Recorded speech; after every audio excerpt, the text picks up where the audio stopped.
Assalamualaikum dan salam sejahtera.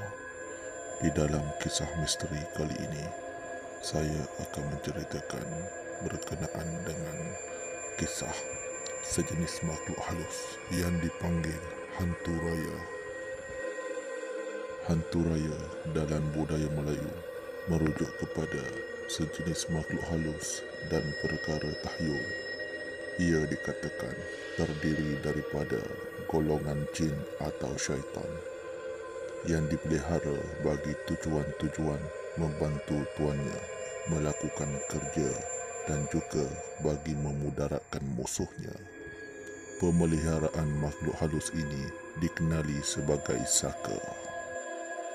Hantu raya ini akan dikawal oleh pemiliknya yang boleh menyuruhnya melakukan apa-apa juga jenis kerja berat.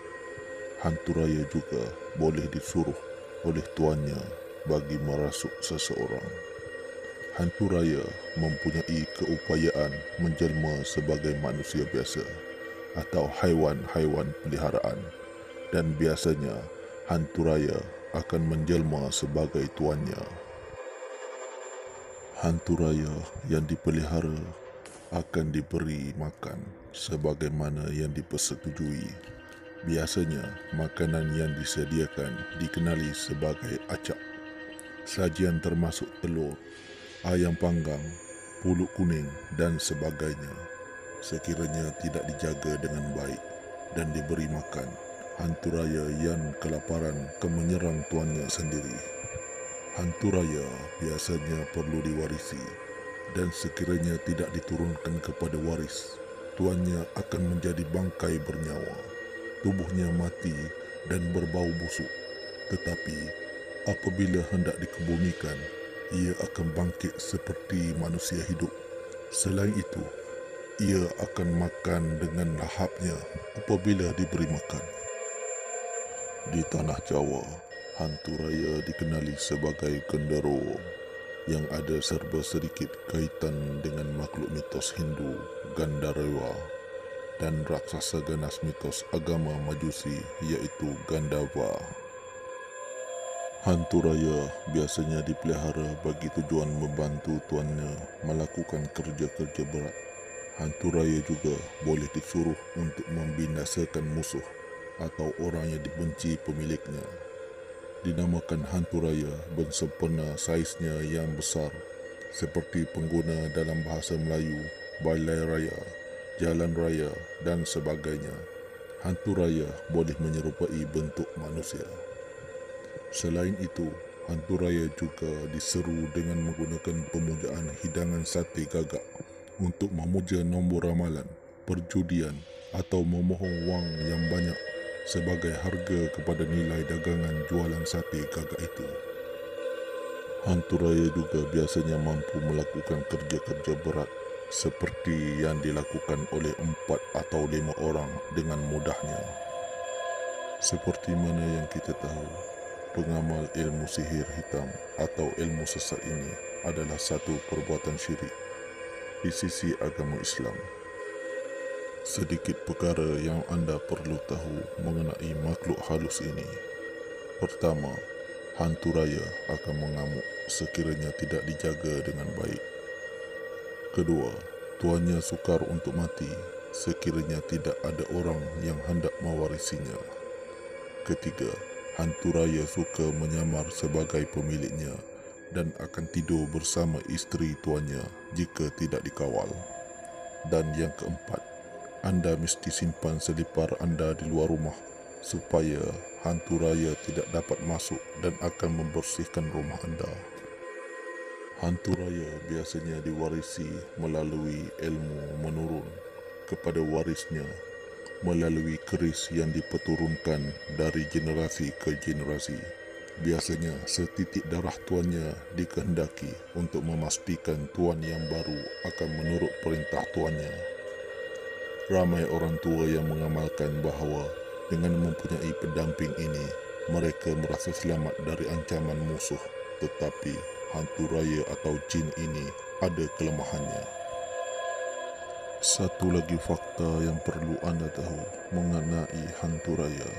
Selain dikatakan suka menghuni di rumah-rumah yang usang atau rumah yang lama ditinggalkan, hantu raya juga kerap berada di pohon-pohon besar seperti pohon beringin, pohon sukun, pohon sawa, nangka dan celah-celah rumpunan buluh. Cara atau amalan yang biasanya dilakukan oleh masyarakat Melayu untuk menghindari dari gangguan makhluk ini biasanya akan menggunakan lada kering, garam dan arang sahaja. Caranya adalah seperti setiap batang lada dipatahkan 3 bahagian dengan bacaan Al-Fatihah. Setiap satu dan sebanyak 40 batang lada kering diperlukan. Jadi 120 batang kecil akan diperlukan. Bacakan ayat kursi sebanyak 33 kali dan hembuskan ke atas air. Rengiskan air ini ke atas garam dan arang tadi. Kemudian gunakan arang ini untuk menghidupkan api di atas dupa. Letakkan sedikit lada dan garam sedikit demi sedikit sehingga habis. Masa yang sesuai dari pukul 6 petang sehingga habis lada dibakar. Hantu raya akan lari atau mengakibatkan dia cedera disebabkan oleh gas lada ini. Biasanya, ia akan membunuh tuannya kerana tuannya tidak dapat mengubatinya. Dengan membaca ayat kursi adalah pantang jin dan lada serta garam adalah musuhnya. Gunakanlah sebaiknya kaedah ini sekiranya anda memasuki rumah yang lama tidak diduduki atau diganggu hantu raya atau anda mengalami sakit yang tiada puncanya. Asapkanlah badan atau bahagian yang sakit dengan asap lada ini. InsyaAllah, doa anda akan dimakbulkan oleh Allah Subhanahu Wa Taala. Ada beberapa tanda yang boleh dikenal pasti bagi mereka yang membela hantu raya mengikut pengalaman orang-orang terdahulu. Antara tanda-tandanya ialah: pertama, bila bercakap takut bertentang mata. Kedua, gementar apabila berjumpa dengan orang alim-alim ulama. Ketiga, apabila berada di dalam majlis ilmu, hatinya tidak tenang dan badannya sentiasa berpeluh. Keempat, gemar makan bubur kacang merah dan suka jamu orang makan pada malam Jumaat.